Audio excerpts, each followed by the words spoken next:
A primeira frase que eu queria que vocês gravassem muito bem, que virou mantra para a gente no Ministério da Educação, em todo mundo que está lidando com educação, Unicef, Unesco, é garantir o direito de aprender. Para a escola foram agregadas muitas atribuições. Ela precisa cuidar de tráfico de droga, ela precisa cuidar da violência doméstica, ela precisa cuidar de tanta coisa que ela acabou perdendo a sua função principal, que é produzir conhecimento. Nós no Ministério hoje, nós na educação hoje, não vamos trabalhar mais com a média, acima da média. Ou todos aprendem, ou a gente tem que continuar trabalhando. Porque são hoje 200 mil escolas no Brasil, mais de 53 milhões de alunos. Se a gente pensar que fiquem para trás 2 crianças em cada sala de aula nesse país, dá um contingente que vai fazer muita falta. Nem todas as crianças, jovens e adultos aprendem do mesmo jeito, mas aprendem. Educação de qualidade é algo que se faz a médio e longo prazo. Agora, uma hora a gente precisa começar. E é um pouco isso que a gente já vinha fazendo, num movimento de quase 10 anos já, de todo mundo na escola, e agora é o todo mundo na escola aprendendo. Ainda faltam quase 2 milhões de crianças. São crianças que ainda estão fora da escola, porém, a gente melhorou os indicadores em relação à entrada e à permanência na escola. Esse programa, ele não pode ser de governo, ele precisa ser do Estado, mas o governo precisa ter a iniciativa. E quando a gente fala governo, nós estamos falando município, Estado e União. A forma como é organizada o ensino no Brasil, nós somos entes distintos e autônomos. Só no Brasil é que o município pode fazer o que ele quiser. Não dá também mais para a gente ouvir as famílias delegarem para a escola a formação das crianças. A responsabilidade ela também existe, porém ela precisa ser compartilhada. Nós da educação temos o péssimo hábito de não gostar de 2 coisas, planejamento estratégico e números.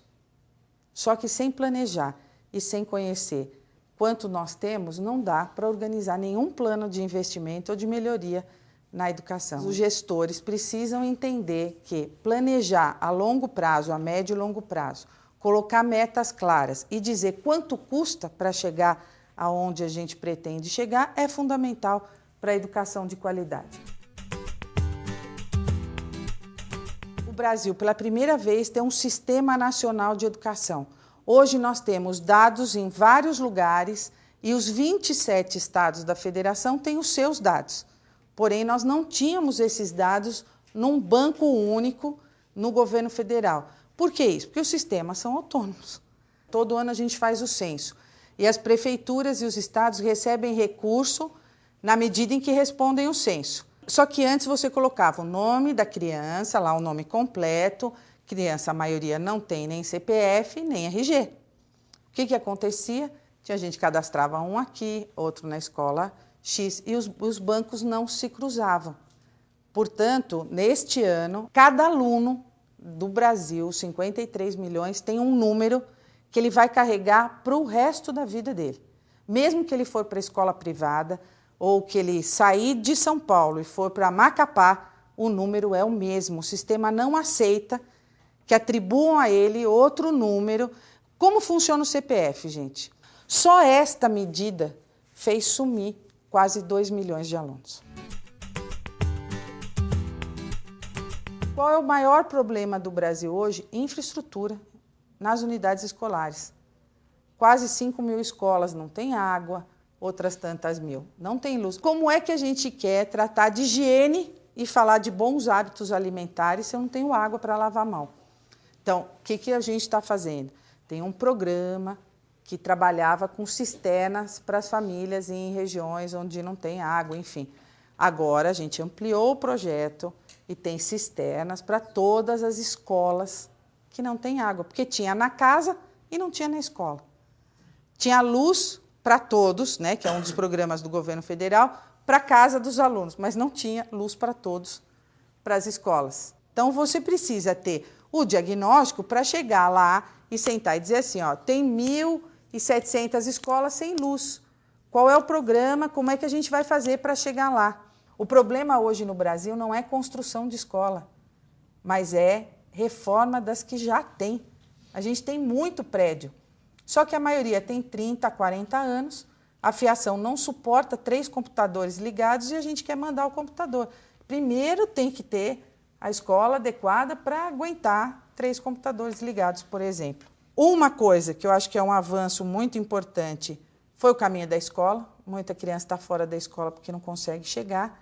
E aí abriu-se uma linha de financiamento, não a fundo perdido, com o BNDES para ônibus. Porque é tanto que precisava que senão a gente ia gastar todo o dinheiro do MEC só comprando transporte. Aí a gente enfrenta 2 problemas. Vários municípios estão inadimplentes com a União, não podem pedir financiamento. E outros não têm garantia de que vão pagar. Tomem muito cuidado, porque o percentual de professores que fazem tripla jornada não é tão grande assim. O INEP tem lá os dados. Tem uma rede nesse país que paga R$2.000 por mês e teve DEB menor que 2. R$2.000 para 20 horas semanais. Eu concordo que há uma precarização da profissão, tem uma série de coisas, mas também o povo se acostumou a reclamar. Garanto o direito de greve, mas sejam coerentes.